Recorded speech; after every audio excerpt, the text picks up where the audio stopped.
is an isolated town in northern Alaska, USA, that experiences an annual winter period with a polar night lasting a month. A strange man arrives in the town on a large ship, and that's how the story begins. Welcome to Random Recaps. In this video, I'm going to recap the movie.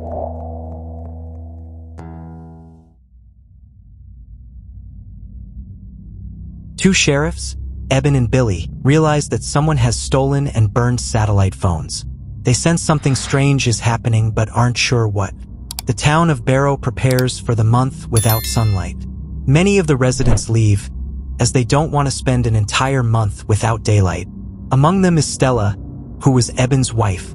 Then we see that the strange man who arrived in town attacks some dogs. And Eben is alerted. Meanwhile, Stella, on her way to the airport, is accidentally hit by Kai, a local worker. Stella calls her ex-husband urgently, asking him to come to the airport. Since Eben doesn't want to be around her, he sends his partner Billy to help her. Eben goes to investigate what happened to the poor dogs. They can't figure out who could have done it, but the dogs' owners want revenge. Kill them. Billy takes Stella to the airport, but unfortunately, they arrive too late, and she has to stay in town. Aw, for the love of crud! Meanwhile, at the telecommunications center, a man named Gus starts hearing strange noises outside. When he goes out, he finds himself surrounded by vampires who attack him. The strange man who arrived in town is at a restaurant aggressively demanding alcohol and food. Eben arrives, attempting to speak with him politely, but the man grows more aggressive. Stella arrives to help, and Eben cuffs the man and takes him to the cell. Meanwhile, some firefighters leaving work are attacked by the vampires. Eben interrogates the man, asking how he arrived in town, but the stranger doesn't answer. He only laughs. Right there at the police station, where Eben's grandmother Helen and his brother Jake are, they realize that neither the telecommunications nor the computer and phone are working. On top of that, the power starts failing. The stranger knows the vampires are coming, but he doesn't warn anyone. Eben goes to the telecommunications tower to look for Gus and realizes what happened to him. He quickly warns the townspeople not to leave their homes. When a couple is about to have dinner, a vampire enters through the window and takes the woman. Her boyfriend tries to save her but ends up with a broken leg. The stranger provokes Jake to grab him and try to escape, but Eben arrives and shoots him, cuffing him and attempting to make him reveal who is behind these attacks. But the stranger refuses to answer. I don't touch a dead man! Fed up, Eben and Stella go out to search for those who attacked Gus. On the way, they both realize these aren't humans. One of the vampires attacks their car, but they manage to escape. Those who did not manage to escape were Helen and Jake, who were taken by the vampires. The stranger becomes sad because the vampires didn't turn him, You poor, ugly thing, you. and begs Eben to end his life, but Stella stops him. The vampire leader, Marlowe, orders his followers to kill everyone without turning them. Jake is still alive, hiding in the restaurant along with other survivors of the town. He shares that the vampires took his grandmother. Following their leader's orders, the vampires attack the townspeople, spreading terror everywhere. Press F because even with firearms, the locals can't escape these attacks. Eben finds his brother and the others and plans to hide in a friend's attic.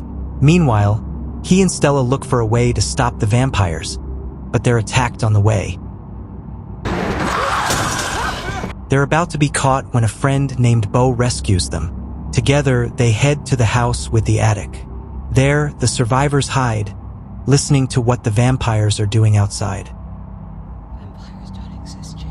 Meanwhile, Marlowe approaches the stranger, promising to take care of him for what he did for them, but only does something sinister. The survivors hear the vampires breaking into homes, causing panic and disagreements about whether they should leave. Eben calms everyone and plans to get supplies to survive a month in hiding. It's the 7th day since the night began, and they see a lonely girl wandering the streets, asking for help. That's mate. The survivors want to help but realize it's a trap by the vampires to lure them out.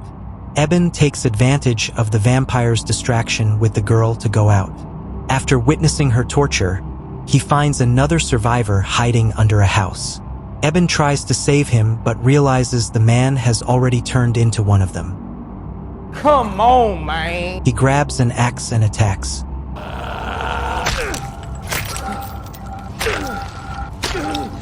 Upon returning, Marlowe realizes there are still people alive.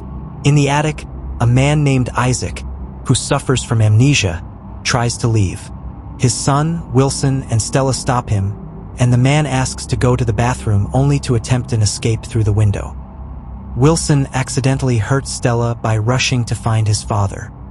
Eben finds Stella on the floor just as a vampire appears. When the vampire is about to find them hiding in the bathroom, he hears Wilson's cries for his father. Press F because both Wilson and his father don't make it. Stella and Eben mourn their loss. At that moment, they hear that there is a vampire on the roof. A snowstorm starts, giving the survivors a chance to reach the store for supplies. They gather what they can, but then hear a vampire girl feasting on a man. Eben tries to get her, and she runs to attack them. The survivors manage to hold her off until Jake swings the axe. It's the 18th day, and the storm has passed, so they can no longer leave the store. Stella suggests going to Helen's house to retrieve an ultraviolet light she owns and use it against the vampires. Eben offers to retrieve the light, distracting the vampires while the others escape to the station. But on the way, one of his companions is attacked. Eben reaches the house and finds the lamp. The vampires are waiting outside. These vampires don't need permission to enter, so Marlowe's lover enters to attack Eben, and he uses the ultraviolet light to hurt her. Gotcha, bitch! The vampires cut the power. Eben manages to hide, and Marlowe ends his beloved's suffering. Bo decides it's his moment to be a hero and goes out with a tractor to distract the vampires so Eben can escape. Because that's what heroes do. Bo goes full John Wick, shooting everyone, but crashes into a store and runs out of bullets. He uses a flare to create an explosion, hoping to take out as many as he can. But miraculously, he and the vampires survive until Marlowe finishes him off. Eben escapes, but by now, there are hardly any survivors left. Now there's 6 of us. Unfortunately, they're now down to 5, as one of them was bitten by the vampire girl. Not wanting to live forever, he asks Eben to do what he must. It's the 27th day, just 3 more to go. Through the window, they see a signal from someone nearby. Eben and Stella go to the house and find Billy, who's still alive, but at a great cost when we see what he did to his family. I didn't want to die like the rest. They take Billy to the station, only to realize the other survivors aren't there. Maybe they tried for the utilidor. The 3 of them go looking for them, but don't find them, only a child lurking around. It's obviously a trap, but Stella falls for it, attracting a vampire. Eben and Billy run to draw the vampire's attention, while Stella heads to the grinder, a waste treatment plant still powered. Eben escapes the vampire and heads there, reuniting with the survivors, who tell him Stella hasn't arrived. Billy also reaches the grinder but is pursued by a vampire. Eben and the others help, but it's too late. The vampire attacks Eben, and Billy helps by shoving it into the grinder, also losing his hand. With nothing left to do, Eben ends his friend's suffering. Eben tries to contact Stella via walkie-talkie, but she doesn't respond. The good news is that there's only 1 day left until sunrise. Stella finally responds from under a car, where she's hiding from the vampires, who are all around her. Since the vampires don't want to leave any traces of their presence and they got tired of searching for survivors, they said, "Fuck it, let's burn everything. Jake says that the building will hold and they will survive, but the one who will not survive is Stella. Eben, knowing what can happen if she gets out, she comes up with a plan. Let this man cook. He decides to inject himself with Billy's blood to gain vampire powers and face them. Half-turned, Eben goes out to fight the vampires. Fight, fight, fight, fight, fight, fight, fight. Jake warns Stella to escape while Eben battles Marlowe. Even with vampire blood, Eben struggles against Marlowe. Come on, man. Wait, he's recovering. Eben finally defeats the vampire leader.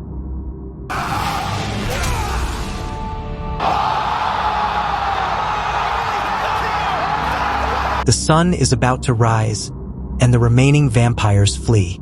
Thanks to Eben's sacrifice, the others are safe. He and Stella watch the sunrise together until the sun disintegrates him in her arms. And that's how the movie ends. If you got this far, thanks for watching. If you want another vampire movie or any other one you like to recap, leave it in the comments. Until next time.